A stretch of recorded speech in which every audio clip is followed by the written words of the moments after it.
Thank you. So I'm from the media sector, and I would say also, to keep it simple, I'm the SME guy. We have heard from quite a few large organizations and quite a few smaller organizations, but working in large projects, notably for the EU institutions. And what I would like to address is a possibility to use language technologies, even basic ones, in a very practical way with a network of smaller organizations and with a stress on cooperation. And my point is that doing so in the media sector would probably have a lot of impact in the public opinion because obviously the media has an indirect impact on a number of citizens. And let me say a little bit more about my standpoint. This is an extract from a presentation I was giving at Translating Europe. Translating Europe is a big gathering of most of the translators of the EU institutions every September, and they invited me as a keynote speaker. And I told them, c'est un peu comme la grenouille qui conseille le bœuf. You probably know la fable de La Fontaine, where there is a frog which tries to be bigger than a bull. And indeed, it was me with my heavy French accent trying to explain something to those thousands of translators with big budgets. Why did I accept to do so? Because indeed, I think that translation technologies could be used outside these EU circles and outside these research circles much more. So I will modestly explain what we do today with Euractiv and what I think we could do in the future together with some of you. Euractiv is a network of 12 affiliates, some of them completely integrated in one organization, some of them just franchise partners, all working on EU policy content. So we are a media, we are journalism driven. We have relatively modest resources, altogether a bit more than 100 people. And despite that, we managed to have 12 languages and to have, you see, these millions of unique visitors, page views, etc. How is it possible? By being very decentralized and not using many translators. We use translators mainly between French, German, and English, our three core languages, and for the rest, we use journalists. We have found out that it's actually better, quicker, and cheaper to use journalists than to use translators. And obviously, this is backed by some translation technologies. I'll come to that in a moment. Our audience is not Brussels-centric like most of the other specialized media. It's mostly at national level, and most people read Euractiv in their home language. Therefore, it also has a lot of indirect impact. We also cooperate with other media, with national media. Guardian is one of them on environment and development, not Holly's closest topics. And with other media, I would mention La Tribune in France or the Tagesspiegel in Berlin. So it has a secondary indirect impact. Euractiv in English, then our affiliates in national languages, and then our media partners further on. The process is not only translation, it's also localization. And therefore, I'd like to answer one question put by Holly earlier. She was asking, how do you ensure integrity and accuracy in the different languages? Well, we don't.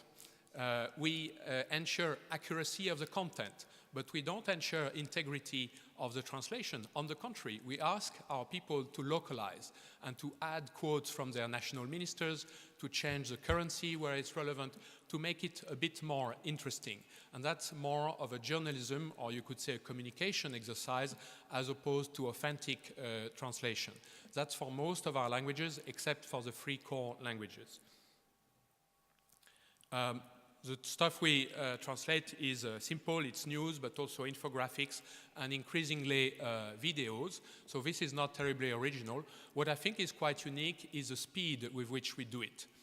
Things get published mostly early in the morning, and by mid-morning, most of the things we do intend to translate is translated. There is hardly anybody who is capable of doing that so fast. The use of technology, it's also a bit of a paradox. 10 years ago, we were actually more technology-oriented than we are currently. We are at a low point, and it will change again. 10 years ago, we were using Sistran, which was then the king of translation in EU circles. There's a long story around it. I will not go into it. And we were using sophisticated translation workbenches, etc. Right now, we use translation memories, we use terminologies, etc., but we use mainly human brains. In the future, we will go back to using more technologies, more machine translation with post-editing, maybe also in some joint project with some of you. I'll come back to that. I have a few questions for you, some show of hand questions, so please wake up already now. These are some of the technologies we use, so you see, nothing especially fancy, but it works with small budgets and great impact. Let me skip that. Now, let's talk a little bit more broadly about the media sector. First of all, the media about Europe. There have been many attempts in the past to cover Europe in a big way. The Financial Times tried, The Economist tried, others have tried, typically large organizations with big budgets, and after a few years, they gave up because they saw that there was no possibility to do it in one language only. They would not capture enough audience. And if they were trying to do it with many languages, it was too expensive, too complex, and therefore they stopped after a few years. There are a number of exceptions. There are a couple of newsletters which are bilingual. And there are some great projects, in my view, like Café Babel, working on a shoestring in the student area, and Euronews, which has been mentioned already, but which is not easy to finance. It's not completely sustainable. The media is under a dual crisis. First, a technology crisis, and we are at the core of discussing it. And secondly, the financial crisis due to the reduction of advertising budget. And what is more, some EU-funded projects such as PressEurope.eu or Europal TV are either dead or are questioned for a number of reasons. So the big question is the sustainability and whether Europe wants to have its public space, its emerging public space, dominated by a few Anglo-Saxon media, or whether it wants to have a vibrant, diverse media landscape in different languages, not just in national silos like today, but cooperating, exchanging content. And you have understood it already. This is my viewpoint, that we have to cooperate a lot more. We have to become more productive. It's not possible for all different medias to cover all the same topics in a different way in different languages. We need a lot more syndication and therefore also translation, but using it in a smart way, perhaps a little bit less expensive than in the EU institutions. There are examples of this. The most recent one is brand new. It's not operational yet. There is a new alliance called LENA, Leading European Newspaper Alliance, and it groups people like El País, Figaro, Die Welt, Repubblica. There are other clubs which exist already. One of them is around Guardian and Le Monde, and there will be other emerging clubs. So here's my first round of 2 questions for you. Do you think that in the future, more media in Europe could be multilingual? Okay, I see about half of the room raising their hand. That's encouraging. Secondly, do you think that it would be relevant for public programs like under Horizon 2020 to have some projects which would focus on this issue of making the media landscape more multilingual? I see about the same people raising their hand, so that's encouraging. I have to speed up a bit.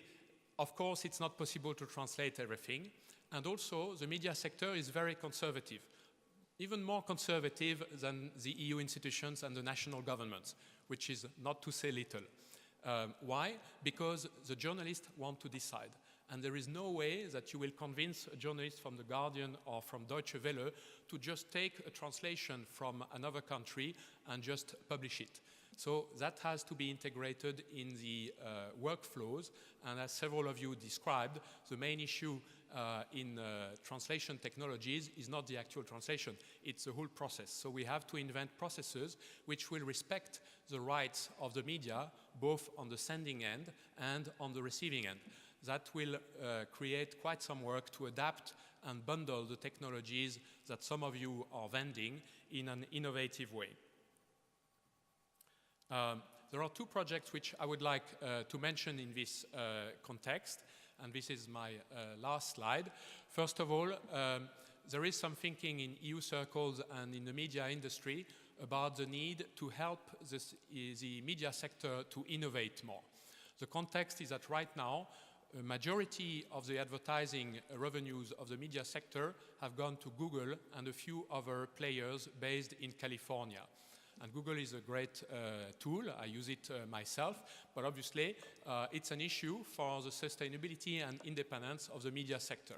And one of the answers is to help the media sector to innovate faster, to learn from each other, and to really invest in research and development. We have initiated, together with a number of partners, a project called Innovation for Media, which is to accompany the transformation process and also to give some input to the EU institutions and the national governments as to the media-specific needs in terms of research and development. For the moment, there is very little of the research and especially innovation money that goes to the media sector. That's a project which is already conceived. And then there is another project which we are currently thinking about. The code name is Press Active, but it may be called differently. And it's very much about putting in practice the ideas which I've explained before, which is to put together curation, determining which articles are worth translating and forwarding in a different national context. And then translation, obviously some computer-aided translation with post-editing and a high level of quality and respecting the rights of the editors. And then managing the whole syndication process, the syndication credits and giving feedback to the original offer, etc. And we think that for that it requires a platform which doesn't exist yet, which will integrate a number of the translation technologies explained here. It will connect with the content management systems of the big media group, and it will therefore facilitate syndication across borders. And this is my last question to you. We will not be able to give you the floor right away, I think, but I'd like to have a show of hand if there are people in this room who would be interested in talking to me about this project afterwards. I see several hands shown, and there are about 20 more outside the room. This is great. Thank you.